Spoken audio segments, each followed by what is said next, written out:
Alright, what's up everybody? Guess what? We're going to be doing something just a little bit different, and it's going to be an experiment. I'm just going to see how this does on the channel, and what I'm going to do is, well, you guys do know I collect Funko Pops, and what comes along with Funko Pops that a lot of people do, they do mystery boxes. And guess what? Over time, I've done a lot of mystery boxes. So it just keeps going and going and going and going and going. So what the plan is I'm going to sell these on eBay. I'm going to go through, and of course, like Pop Price Guide, PPG, is dog shit. So what I'm going to do is I'm going to go through eBay, and I'm going to go through, see the sold listings, and compare them, right? Because there's a lot of stuff here that I don't really collect. Because I don't collect Star Wars. Why? Star Trek's better. Don't at me. On top of that, there's just so many Star Wars Pops. Like, how many goddamn Grogus do we need? Next thing is My Hero Academia. There's a ton, and I mean a ton of My Hero Academia. Don't get me wrong. I love the show. Great show. I'll watch it. Not really my thing to collect them. And I mean, I got all kinds of them. And then, of course, like, my collection mostly consists of Batman, Naruto, and then, you know, of course, I'm chasing that chase, so I got a whole bunch of Kakashi's Anbu.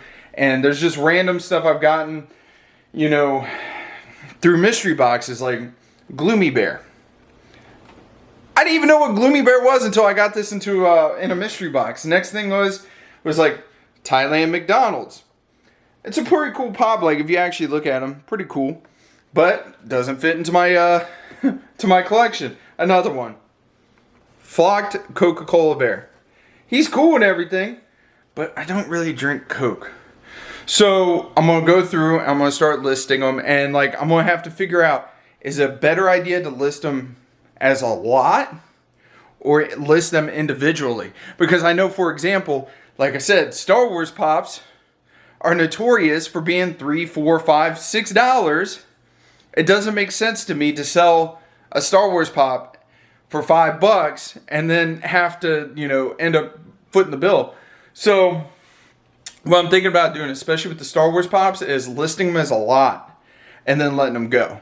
And we'll go from there. And like I said, this is going to be my journey on reselling these, because the guy I was selling them to was like, I'm not really in the pop game anymore. And I'm like, son of a bitch. So of course I got a bunch of these pops I need to sell.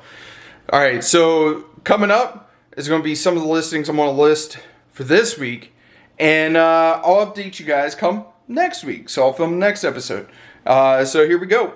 So for the first lot I'm going to sell, it's going to be the Moe Shroot and the Michael Scorn. Well, I already went on eBay and I looked it up. The Moe's average was going for about 17, and the Michael Scorn threat level midnight is going for about 20. So I'm going to list them on eBay for about $35, $37, and then we'll see how much it recommends for shipping, and we'll go from there. So we're also going to test the waters just a little bit on a higher end Funko Pop. This is a PSA authenticated, certified Caitlin Glass signed My Hero Pop. Like I said, I got so many My Hero Pops, it's not really worth it. So I'm going to list that one, and at the end of the video I'll let you guys know like how many listings I got and how much they're starting at. Alright, so for this week we're listing these two as a lot. I think starting this auction at 30 bucks. We're listing this one as a single. We're going to start the auction at 110 for that. It has trending value of about 150. And then the Gloomy Bear, we're going to start at 30. So we got a pretty good selection here of a lot, single, and we're going to let it ride, give it 7 days, and we'll go from there. So hopefully they do well. If not, we'll figure it out, and we'll go back to the drawing board next week, and I'll include the link to my eBay store down in the comment section. Until next time, bye! Y'all thought that was the end of the video. Just kidding. I actually forgot to mention that coming up, adding on to this eBay experience with the Funko Pops, starting tomorrow, be on the lookout for one of my shorts. We're going to be doing something else, and it's going to take up a lot of time, and it's probably going to take place over the course of a couple months, but I'm going to vlog the whole entire experience. So be on the lookout for the additional part onto the eBay. Like I said, not just Funkos, but we got something else in the works. So I'll catch you guys on the next one. See ya!